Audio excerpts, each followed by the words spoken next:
जय हिंद साथियों, अभी भारतीय राष्ट्रीय कांग्रेस का कोई भी घोषणा पत्र सार्वजनिक नहीं किया गया, लेकिन देश के प्रधानमंत्री ने पता नहीं कहां से घोषणा पत्र हमारा हासिल भी कर लिया, पढ़ भी लिया और झूठ भी परोसना शुरू कर दिया कि भारतीय राष्ट्रीय कांग्रेस के घोषणा पत्र में शक्ति के खिलाफ बोला गया है। और शक्ति का मतलब प्रधानमंत्री जी के लिए इस देश की मां बहन बेटियां हैं। बिल्कुल, इस देश की हर मां बहन बेटी, साक्षी मलिक, अंकिता भंडारी, बिल्किस बानो, हमारी मणिपुर की आदिवासी बेटियां, बिल्कुल BHU की हमारी पढ़ने वाली IIT की छात्रा जिसके सामूहिक बलात्कारी आपकी पार्टी के हैं प्रधानमंत्री जी, ब्रजभूषण शरण, गंभीर यौन उत्पीड़न के आरोप हमारी बेटियों ने, हमारी शक्ति ने लगाए, आपके सांसद हैं। संदीप सिंह आपके हरियाणा में मंत्री हैं, शक्ति ने, हमारी बेटियों ने यौन उत्पीड़न के गंभीर आरोप लगाए हैं। लेकिन आप शक्ति के खिलाफ जाकर उन्हें बचाने की कोशिश कर रहे हैं, क्योंकि वो भाजपा का सांसद है, वो भाजपा का विधायक है, वो भाजपा का मंत्री है। शक्ति के खिलाफ अगर कोई है तो वो कोई और नहीं, भाजपा संघ RSS और प्रधानमंत्री जी आप हैं। नारा बेटी बचाओ का दिया, लेकिन बचाने लग गए अपने अपराधियों को, हमारी बेटियों के दोषियों को, शक्ति के दोषियों को। तो कम से कम आपके मुंह से शक्ति की बात करना आपको शोभा नहीं देता। आपने इस शक्ति को, देश की आधी आबादी को धोखा देने का काम किया है पिछले 10 सालों में। ये 10 साल महिलाओं के प्रति अपराध के तौर पर दशक जाना जाएगा।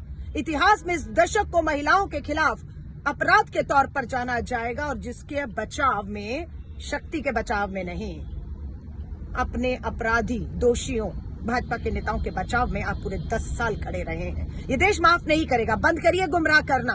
मुझे मालूम है राहुल गांधी जी के भाषण से आप बौखलाए हुए हैं, क्योंकि निशाना आप पर था, आपकी सरकार पर था, जिन्होंने 10 साल इस देश के साथ अन्याय करने का काम किया है। और राहुल गांधी जी, उनकी यात्रा से जुड़ा हर मुद्दा इस देश के लोगों को, जवान हो, किसान हो, आदि आबादी, नारी, आदिवासी हो, इन सबको न्याय देने की बात करता है।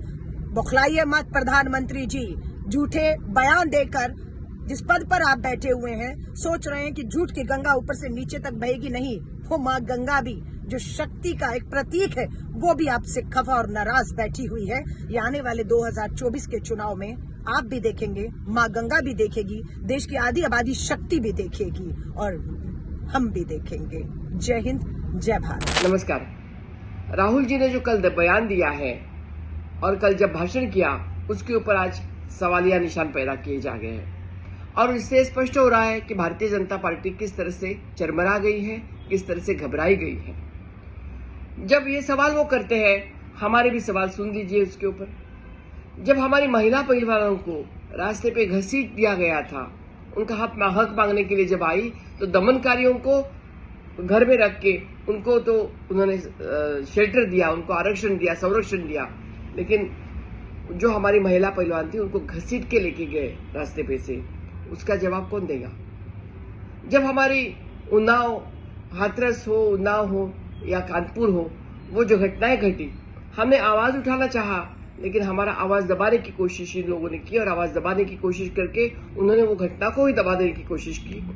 हमारी लड़कियों के ऊपर बलात्कार हुए।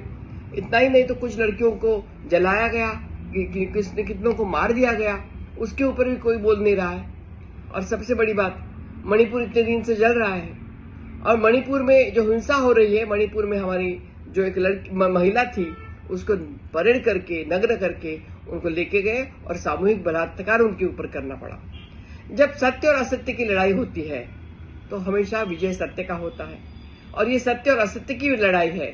जब द्रौपदी को भरे दरबार में उनका अपमानित किया गया, उनको जो दमन कर दिया गया, तो पूरी सत्ता हंस रही थी, अपने मदधुंध होके हंस रही थी, लेकिन द्रौपदी के बाजू में श्री कृष्ण था, और हमें लड़ाई में आखिर यश तो उनको ही मिला।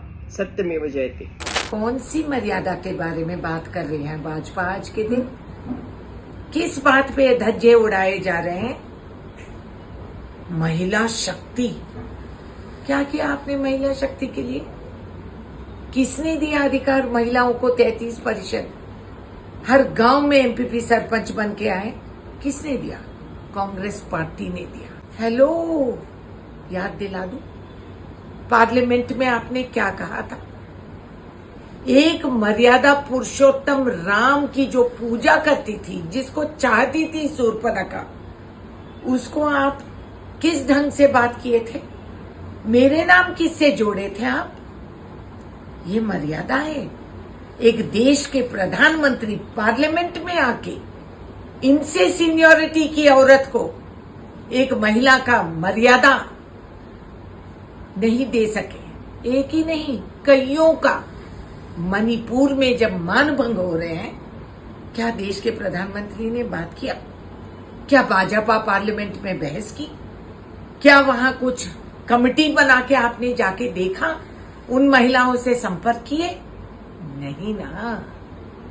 फिर जो हरियाणा के हमारे मेडल विनर्स तो देश की गरिमा गौरव को बढ़ाए थे, उनके साथ जो हो रहा था, उस आदमी को ये हटाए तक नहीं, जब तक पब्लिक में मातम नहीं हुई।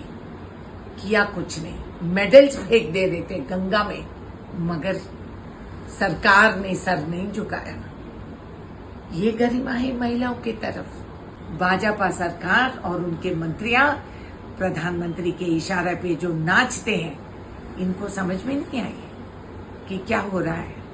घर जाके अपने बीवियों के साथ और अपने बच्चों के साथ क्या तेवर करते हैं आप लोग? क्या दिखाते हैं कि पार्लियामेंट जाके महिलाओं का बेइज्जती करके बाहर आके छाती पीट पीट के बोलते हैं हम महिला का गरिमा करते हैं। रहने दो, अब की बार 400 पार रहने दो यार।